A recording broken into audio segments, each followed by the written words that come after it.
Thanks for the invite. I'll tell you a little bit about myself. My name is Corbin Bunnage. I'm a PA. I'm one of the managing partners for the Sterling Provider Group, Sterling Urgent Care. I helped develop Sterling Urgent Care with our CEO, Scott Brown, about 11 years ago now. And we started with one location over on Woodruff, and we now have 21 once Butte opens up, probably next month, something like that. So we are growing, and our focus is delivering both primary care and urgent care in our model, but we do a lot of occupational medicine.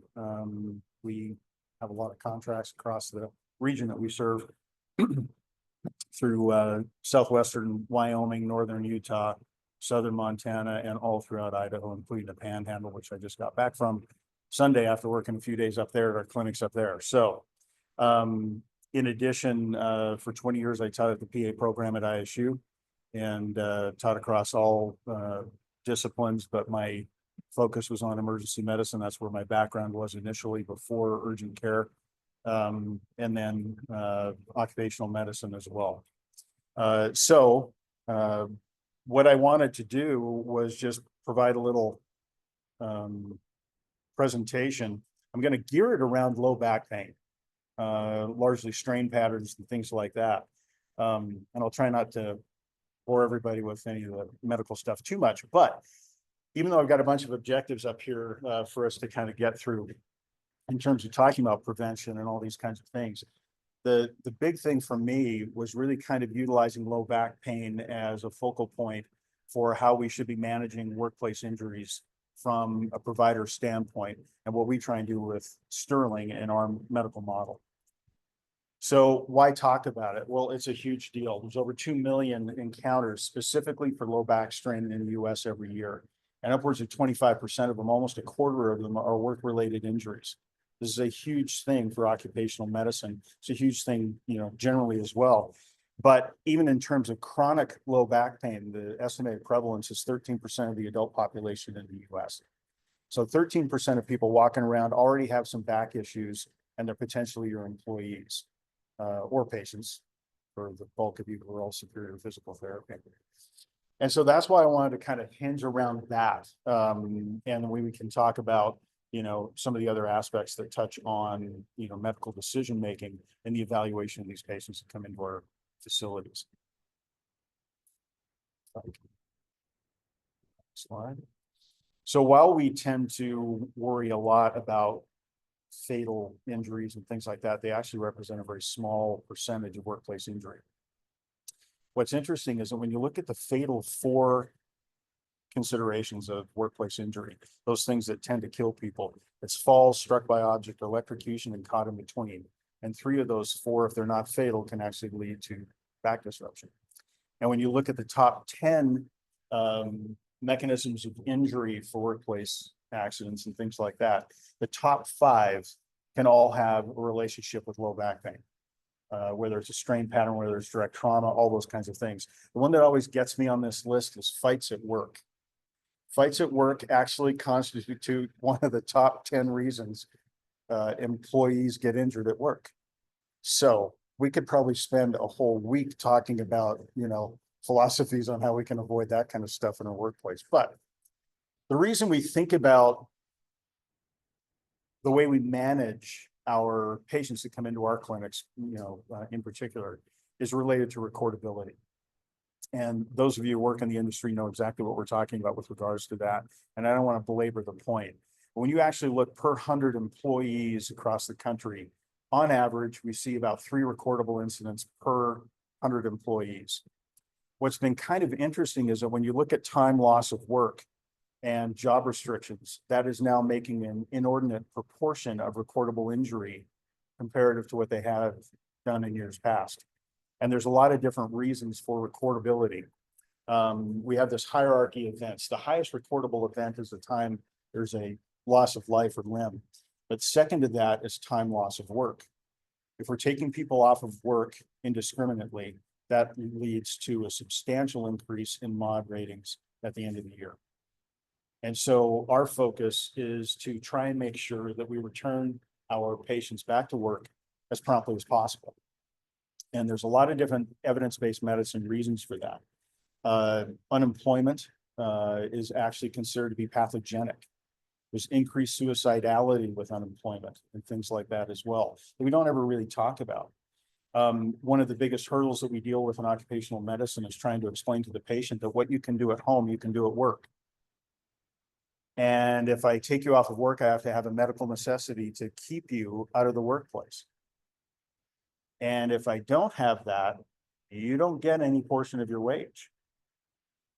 And having that conversation with patients is extremely important. But part of the reason that we kind of work the way we do in occupational medicine is to make sure that we are returning as quickly as possible our patients to work. Skipped ahead, hold on. The other things that make a recordable incident include restrictions, but it also includes pharmacy management. So prescription management actually is making up a greater share of costs in the United States to healthcare, but also to work comp as well. Okay. And we'll talk about some of the nuances that we use to try and manage that. Durable medical equipment, any kind of hard bracing or hard splinting makes the injury recordable. And a lot of these injuries aren't requiring that kind of thing. So in our model, we tend to focus a lot on that which makes things recordable and manage that patient as a priority, but at the same time, trying to manage the expectations of the employer. And that's what we're all endeavoring to do. So as David mentioned, one of the key things for us to be able to reduce workplace injury, particularly low back strains, is in a prevention model. Okay. And there are several keys to a prevention model, but the outcomes are all the same. It reduces costs and increases performance. Now, these prevention models have to be led from the top down. You have to have safety officers and that type of thing who are willing to, kind of focus on some of these preventative, issues, evaluating your workforce and evaluating your environment to make sure that these injuries are going to be reduced. Okay, seems like it's pretty obviated and pretty clear, but prevention begins in the hiring phase. I can't tell you the number of people I've done, preventative hiring physicals on. I had one particular lady that was like 69. She was going to work at a potato factory, potato warehouse. She weighed 98 pounds and was expected to sling 50 to 75-pound bags of potatoes. And she was coming in for a pre-employment physical. And it's one of those things where it's like, yeah, no. That's not going to be conducive to you being able to work without injury, and it's going to cost you, your physical requirements or restrictions, but it's also going to cost the employer. And so starting with pre-employment prevention is one of the key aspects of things, and it's not just drug and alcohol screening. Every time we go and do some of these presentations, that seems to be the focus, and I get it. I understand it. 14% of all injured workers are under the influence when they're injured. Okay, that's a real statistic. I'm not making it up. But, the whole, consideration here is matching the employee to the job description that you want them to do. And if we can really do a good job in the early hiring phase, risk of injury goes down substantially, and that's been proved by multiple studies. Whether that's grip strength testing. I had another guy that was going to be working driving a school bus. He was 79 years old, couldn't step up onto a step. Getting into the school bus is going to be a little bit of a challenge, and all of these things can be evaluated. Audiometric testing, visual acuity testing, not just DOT kind of stuff that we deal with. That makes sense? Okay. So, for those of you who are involved in the employment, side of things, it is an added expense to do this preventative hiring, but on the back end, it saves a ton of money and time. When we think about occupation, this is just an aside, when we think about occupational medicine, everybody thinks that all the cost is wrapped up in the medical care that is provided to the injured employee. And I refer to it as the tip of the iceberg, because that injury management is only a fraction. It's estimated to be about 14 to 20% of your work comp cost. The administrative costs are all below water. Having to replace that person on the line, having to send them into the clinic with a safety officer, losing that time, having to replace all of that, all the paperwork, dealing with case management, going back and forth through a claims adjuster. All of that is where most of the time and money is actually spent in the vast majority of claims that are made in occupational medicine. And low back pain is one of those. So with low back pain, as I've said before, it's an extremely common complaint, right? There was a study that was done out of Boeing, and it was over 4 years and evaluated several thousand injured patients with back-related injury. And there were two predictive features to those folks that wound up having to deal with back injuries. One was they had had previous back injuries before, which in a preventative hiring phase, you can actually discern some of that. And the second was not enjoying their job. And one thing that employers have to recognize is that compensable injuries have a much poorer prognosis than non-compensable injuries. If someone gets injured and they're going to be paid to sit at home, things along those lines, it's going to take them much longer to get better. If they get injured on a ball diamond and if they don't go to work on Monday, they don't get paid, they get better much quicker. So compensable injuries are an extremely important part of what we discuss with occupational medicine injuries. Short of direct trauma, radicular signs, those things that we think about that, you know, can suggest some kind of neurologic embarrassment to the employee. Some of the things that are often done aren't necessary in terms of the evaluation and workup of these patients to come in with low back strain kind of pattern injuries, right? You don't need to get an x-ray on everybody. You certainly don't need to jump to advanced imaging on everybody, which is one of the things that we combat against in our community here quite frequently. Patients are, you know, brought in, they've got some low back pain and someone writes an order for an MRI right out of the gate. Whether that's because of litigiousness, whether it's got to do with the fact that it may be a hospital-based thing and, you know, they get money for ordering the MRI, who knows? But there's a lot of things that we don't have to do for the vast majority of injuries of the low back. When it comes to strain patterns, if we do nothing for 4 weeks, they get better. That's what all the evidence-based medicine says. So just time will heal a lot of wounds with regards to this. So what I kind of wanted to focus on was how we address these kind of, you know, low back injuries and how we try and make sure that we're creating a win-win-win for, you know, the practice, the providers who are having to address those injuries, physical therapists who are addressing them, the employers, and most importantly, the employee.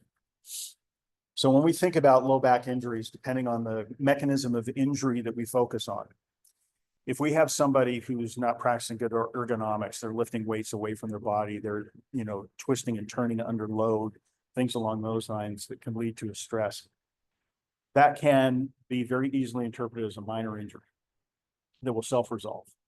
Direct traumas, indirect traumas, falls from height, things along those lines, crushing injuries, caught in between machinery, things along those lines can actually increase our concern for different things on our differential diagnosis.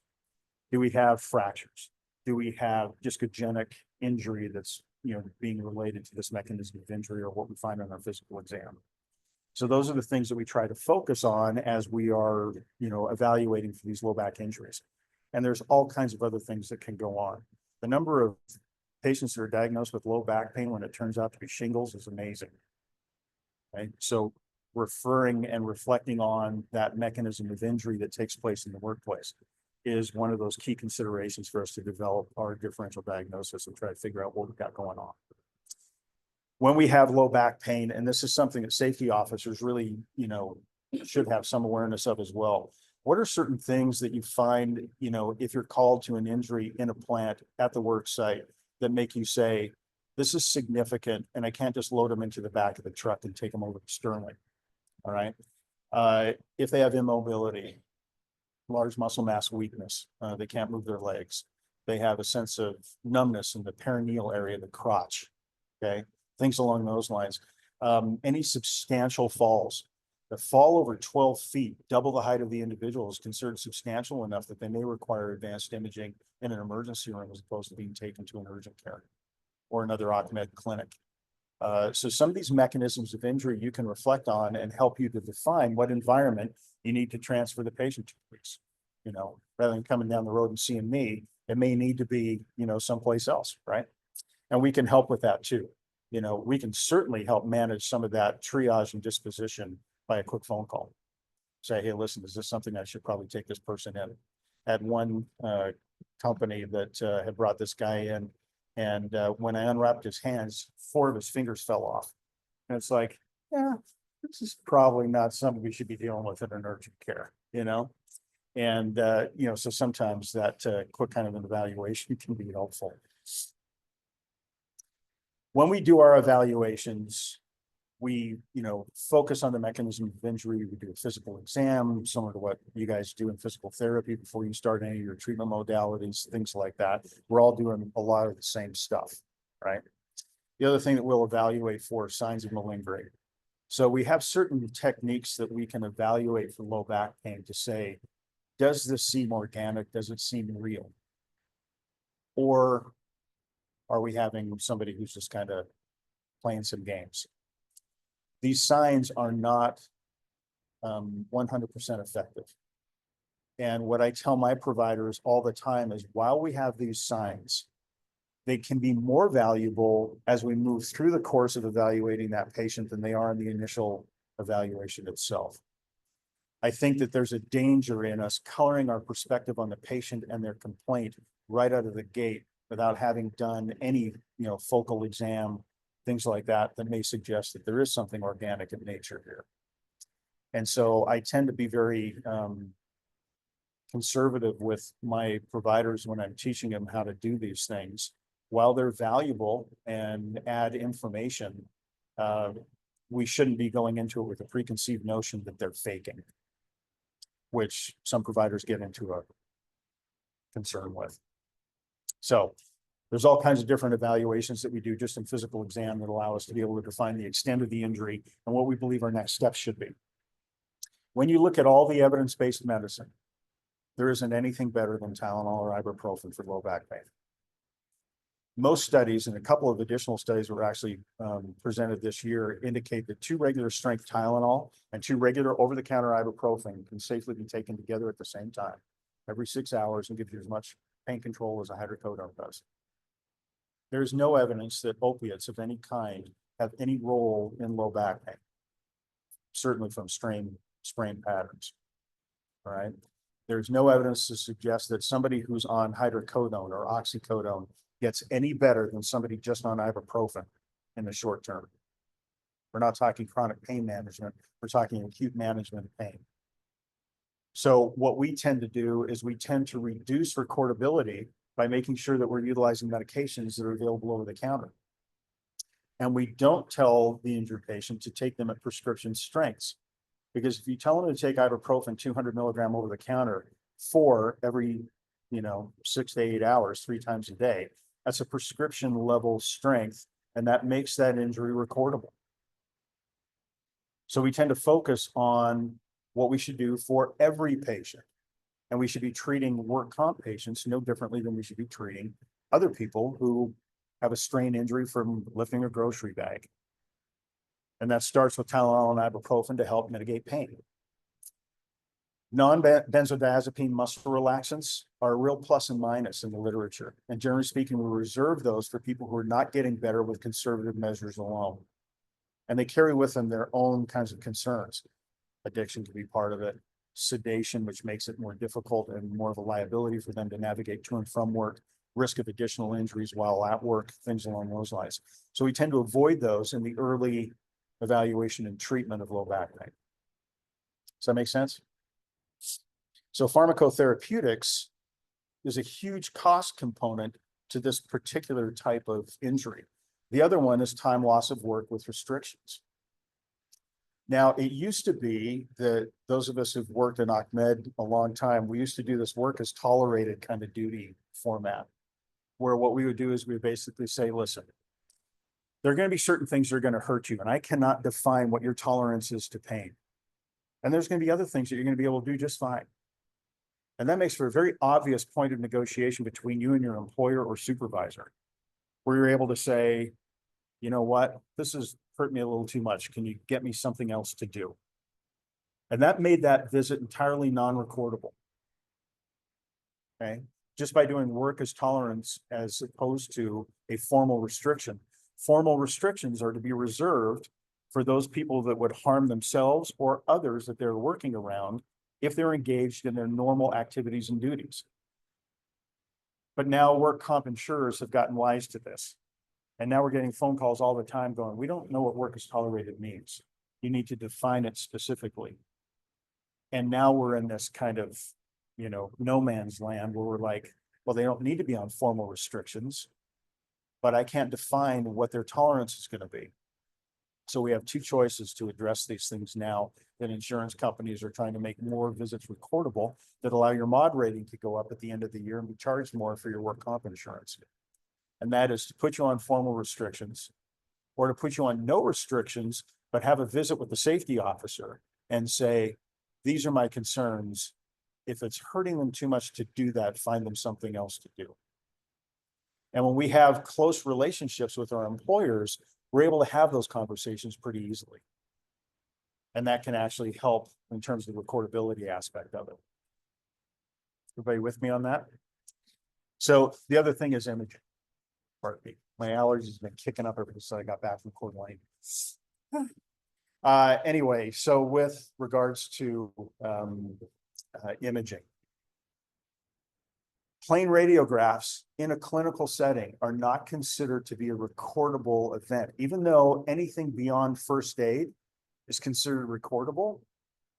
Plain radiographs are actually considered to be more part of your initial evaluation and workup. So we can do plain radiographs without any concern whatsoever. But any referral to MRI, CT, or ultrasound for that patient then makes that recordable. Any higher standard level of care, even the physical therapy, makes that a recordable incident now.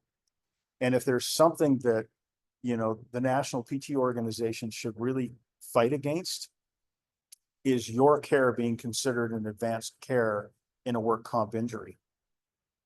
You get a lot more referrals. And if you think about the modalities that you use that are non-invasive, those should be able to be used without it creating a recordable event. We all know that physical therapy improves functioning or return to 100% functioning quicker, more effectively, and with less recurrence of injury. So why aren't physical therapists utilized as much as they should be utilized in work comp injury? And it's got to do with the recordability. So in order to get a claims adjuster to be able to say, okay, we can send them physical therapy, they have to fail on at least 1 to 2 weeks of conservative therapy that I'm doing before they'll likely approve it. And so if we could kind of, work together on trying to reduce that, recordability based on physical therapy modalities, it would be really helpful. So something to be aware of. Other things, yeah. Mark? It's kind of been a discussion. And know about 10 years ago, a physical therapist, and this stuff was one of those dangerous things in the ocean, decided we're going to ask some questions, and I'm going to sympathetic. And when they did that, they asked specific things to therapeutic exercise. So that blanket, they always are going to be recordable of the physical therapist does it. The response was kind of interesting because they came back and said, hey, if you can introduce preventative stretching and exercises prior to the injury, then post, you can remind them of these stretches and exercises and not have it be recorded. And it's such a fine line. If you're reminding, you're okay. If you're introducing, now it's important. So it becomes really key for our role to make sure that we do the prevention program because we can utilize those same tools if we're on right side of the fence. But if we haven't done any of that, that's important. Right.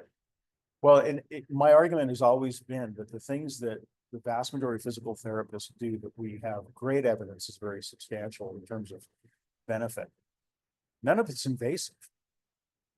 So, if you can buy a TENS unit online, why does that make it recordable if a physical therapist is using eStim? And we do that same way, same people because that's where they just get randomly, you might draw a line on something that's right. So it's an artificial line in the sand that makes no sense whatsoever. Sure. But I think there's, occupational medicine groups, physical therapy groups were to come together more at the behest of employers. Employers are responsible for paying almost 60% of all healthcare that's delivered in this country. And employers are the ones that get overlooked, pardon my French, screwed at every turn, in terms of this. I just read an article that suggested that there's going to be a 5% increase in premium payments. And for companies between 50 and 500, that likely is going to translate into a 27% increase in cost of insurance products this coming year. And if we could all work together as a comprehensive medical team to be able to reduce those occupational costs, that's a huge part of it. That mod rating at the end of the year is real dollars, and that is bottom line profit to employers. And if we could manage all of these injuries a little bit more evidence-based, utilizing physical therapy earlier on where it wasn't a recordable feature, then we'd all be in a much better place. Anyway, chiropractic care, for you physical therapists in the room, double as chiropractors. There's a real dearth of evidence to suggest that chiropractic care and adjustments actually return to function quicker over physical therapy. Depends on the insurer.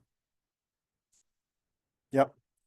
Depends on the insurer. And, you know, one of the things that's also interesting is this whole idea of traction therapy. Most of the modalities that we have with traction therapies take place with chiropractors in their offices. And again, a dearth of evidence to suggest that it's actually beneficial. And my belief, what it's worth, this is the gospel according to Corbin, right? So like everybody take it with a grain of salt. But my concern is that all these studies are kind of poorly designed. Because in the vast majority of patient cases who go in for traction therapy for low back strains, cervical strains, things like that, they get on the rack, they're stretched for 20 minutes under heat, things along those lines, for 20 minutes around 11 o'clock in the morning. And they go back out, and they work, and they're standing upright against gravity the rest of the time. And that just negates any of the benefit that we potentially created. And so I think that the timing of these studies needs to change, where traction needs to be held 20 minutes right before you roll into the rack and go to bed at night. Because now you're taking gravity out of it. And traction has limited evidence to suggest that it can actually heal herniated discs if applied in an appropriate fashion consistently. But we just don't have a lot of evidence to suggest that it's beneficial in workplace injury. So some of those things. So in terms of what you should expect, and this is more to the employers and safety officers and things like that. But generally speaking, when you're sending somebody in for a low back strain type of injury, wherever you're sending them, the first visit should be initiating conservative measures. Tylenol, ibuprofen. Heat is usually better for muscle movement. We've done a lot of absolutely terrible things in medicine over decades and centuries. And one of the worst things that we ever did was promoting bed rest for people with low back pain. Okay. The body wants to move. We actually have new studies that are showing that with concussion protocols, the brain wants to work. And for a long period of time, we were suggesting brain rest and bodily rest. And now things are starting to come around and evolve a little bit differently. That low level, you know, mental gymnastics can actually recover you from a concussion quicker than sitting in a dark room being treated like a mushroom. And likewise, with some of these types of injuries, you know, those conservative approaches with movement is really quite helpful. That is one of the gifted things that physical therapy does for us. You know, I can blame you guys for being, you know, the sadists in the room.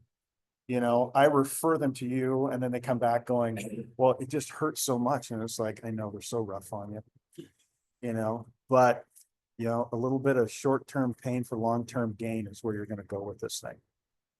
And, you know, it's extremely helpful. You get them moving. You know, that's the juice, right?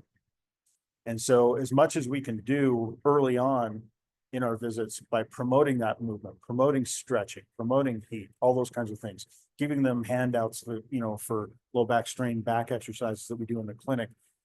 Then the next visit, if they've had no improvement whatsoever, we start thinking, well, do we need to add prescription management of this? Do we need physical therapy? Do we need both? If they failed physical therapy for 2 to 4 weeks, then we start saying, do we need advanced imaging? Now, this is for the patient that isn't exhibiting any kind of particular signs or symptoms that would suggest that they need something more dramatic right out of the gate. But those first and second visits that we have should be conservative therapy, evaluating whether or not that conservative therapy is improving them. And if they are improving, don't fix what ain't broke. keep going with the same therapies until you've reached a plateau where they've maximized, and then you may have to think about what's plan B at that point. And that's where we get all of our physical therapy buddies involved. Because we have to also pay attention to recordability.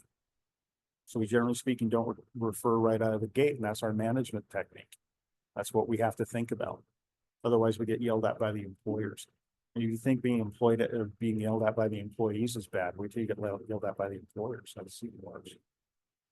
Just a comment on that, there's a study out of the UK in 2018 that those who had imaging that didn't have that imaging in the first month, each time more likely to have surgery 5 times more. So that 4 weeks, 4 to 6 weeks of care, we're getting away. It is key. Absolutely. And, you know, that study, along with several others, bear out exactly the same foundation. Over testing leads to over treatment. We've known that for decades in medicine. You know, there's a reason why the U.S. Preventive Services Task Force has suggested that if you're over the age of 72, there's no point in doing a PSA on you anymore. Because even if you had prostate cancer, you're going to die of something else. You know, at home breast exams, provider breast exams, all coming under scrutiny, you know, because it leads to increased mammograms, increased ultrasounds, increased invasive fine needle biopsies that turn out not to be needed. And in work comp, as I've said before, you know, unfortunately, employers are treated as the, you know, as the never-ending bucket, you know, where they can just get everything done.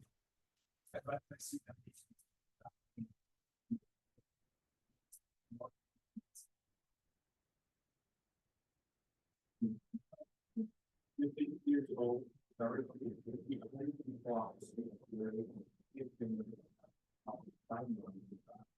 I get this, I'm gonna find something.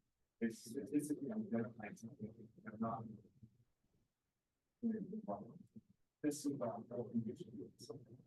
Yeah. Then we can go from there. Wow. There's estimates that upwards of a quarter of people over the age of 30 would have an MRI finding of a discogenic injury in their back. That wouldn't necessarily require surgery. But any positive finding that's recorded, all of a sudden now your patient's coming back at you. And then I'm in a kind of a no man's land because I'm like, well, is it because you're 50? Or is it because you had a strain injury, a lifting injury at work that created that, you know, disc desiccation and mild herniation? And if there's no nerve root impingement, there really isn't anything surgical to do outside of all those conservative measures long before that. My patient coming out said, I mean, I'm about to do all day. I got an MRI, having a big drop of being out in the stuff, and he's got 3 open tests. But now I have to go tell them, never.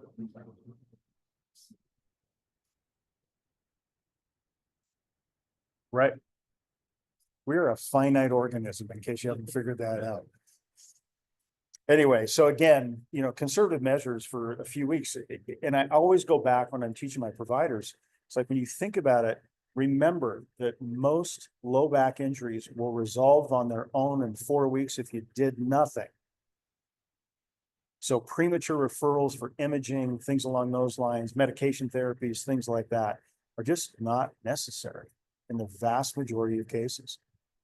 And it should be governed by your physical exam. If you've got a lot of radicular symptoms and that kind of thing, you've got to evaluate, you know, but even a lot of those symptoms will resolve with time and with appropriate care and therapy, including physical therapy. So the bottom line is the vast majority of back pain patients that we see from work injury are benign conditions that will resolve over time. Okay. We need to refer to physical therapy early and often to improve their outcomes and to reduce recurrences. That's one of the key considerations when it comes to, you know, dealing with work injuries, you know, at the job site.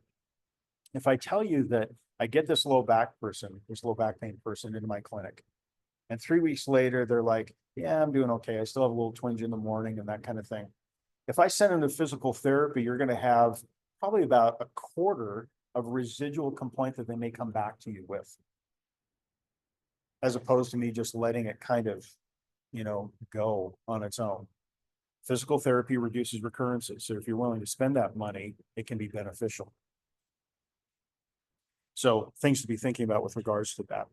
And again, preventative evaluations for anybody that you're going to be bringing into your, employment circle and that type of thing.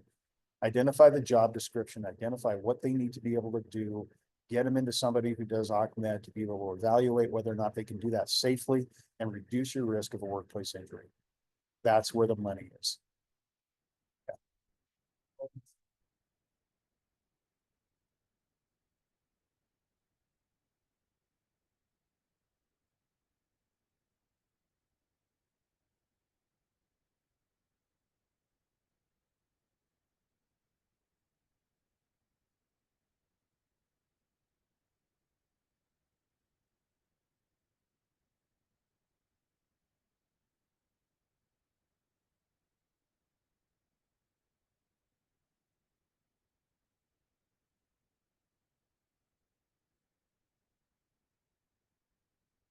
And there's a lot of stuff that touches on this, like our ability to be able to have a conversation with that injured employee, about weight loss. And, things that we can do outside of the work comp injury component, to be able to say, listen, you've had this happen before, it's going to continue to happen again. If we can move you into more of a healthy lifestyle, then we can mitigate some of that damage. Okay, prolong your working years life, things along those lines. So there's a lot of that kind of stuff that we need to be able to focus on and be able to do. And that preventative phase is a key component of it.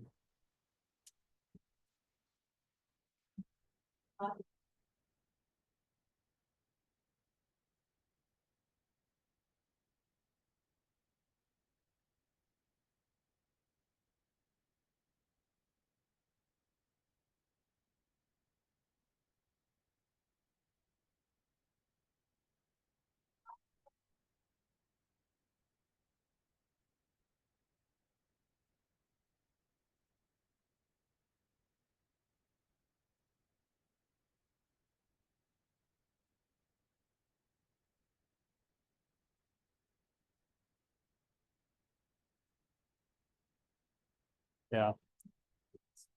Yeah, for those of you that aren't aware, our company, Sterling Urgent Care, we do a membership type of program that, is $60 a month for an individual, $100 a month for a family of four. And they can be seen as often as they want to with no copays. We have a moderate complexity lab within our clinics that allows us to do thyroid panels and chemistry panels and CBCs and lipids, cholesterol, all that kind of stuff. And each one of those is only, I think it's going up to $20 per test. It's 15. I think it's going up to $20 a test. We haven't raised it in 11 years. And the idea is that we think about prevention with work comp when we do these conferences, but to Jeannie's point, overall wellness is something that we can do as well. And an example comes to mind. We have a bunch of dairymen and around the Burley Rupert area that buy their memberships for their employees. And what they do is they, pay the $60 a month. They wind up having no staff turnover because now they've got some healthcare. It's not insurance, but they have healthcare. And the first week that they implemented this program, this one of their workers, who was one of their kind of supervisor guys who'd been there for a few years, came into our clinic in Burley and had been having chest pain for a few days. And our provider there caught him in a full-blown MI. Hadn't succumbed to it yet, and if he didn't have that, he would have still just poo-pooed everything until he wound up, not being able to recover. And we see that kind of thing all the time.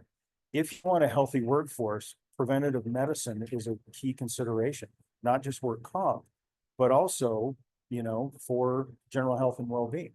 It reduces call-ins, all of that kind of stuff.